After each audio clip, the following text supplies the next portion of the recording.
અમરેલી જિલ્લામાં કમોસમી વરસાદને કારણે ડિજિટલ સર્વેની ખેડૂતો વિરોધ કરી રહ્યા છે. અમરેલી જિલ્લામાં સતત 6 દિવસથી વરસાદ પડી રહ્યો છે, જેના કારણે કમોસમી વરસાદ પડવાથી મગફળી, કપાસ, સોયાબીન તેમજ અન્ય ધાન્ય વર્ગના પાકમાં અને બાગાયતી પાકમાં મોટી નુકસાની પહોંચી છે. હાલ સર્વેની પ્રક્રિયા હાથ ધરવામાં આવી છે, પરંતુ ખેડૂતોને ડિજિટલ સર્વે ઉપર વિશ્વાસ નથી, તેવો વિરોધ કરી રહ્યા છે.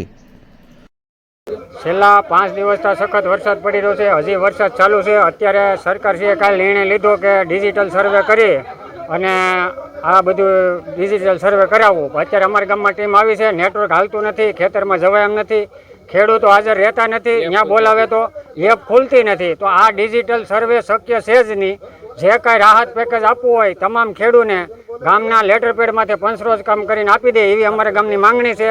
દાઢિયાળી ગામ વતી અમે વિરોધ નોંધાવી છે કે આ ડિજિટલ સર્વે બંધ કરી અને સરકારને જે કાંઈ દેવું હોય ગામના તમામ ખેડૂને સહાય આપે, અને 100% નુકસાની છે અને એ સરકારને પણ ખોટી છે. આ સર્વેનું જે છે એ બધું ખોટું છે. અમારું ગામ અમે વિરોધ નોંધાવીએ છીએ. અમરેલી જિલ્લાના ખાંભા તાલુકાના દાઢિયાળી ગામના ખેડૂતો ડિજિટલ સર્વેનો વિરોધ કર્યો. ખેડૂતો છેલ્લા 2 વર્ષથી આ ડિજિટલ સર્વે કરતા હતા અને ડિજિટલ સર્વેના આધારે તેઓને સહાય પણ મળતી હતી, પરંતુ ધીમે ધીમે હવે ડિજિટલ ઉપરથી ખેડૂતોને વિશ્વાસ અને ભરોસો ઉડી રહ્યો છે.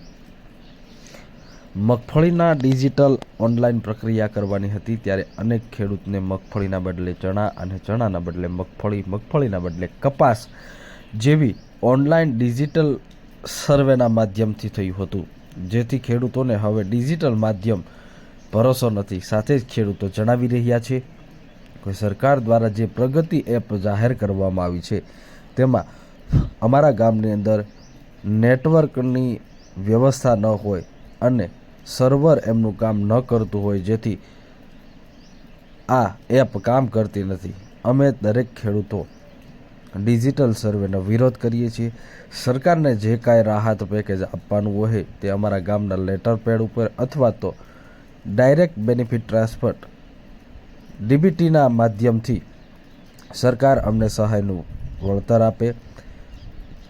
દરેક જિલ્લામાં 100% પાકની નુકસાની પહોંચી છે. આમાં કોઈ સર્વે કરવાની જરૂર હોતી નથી.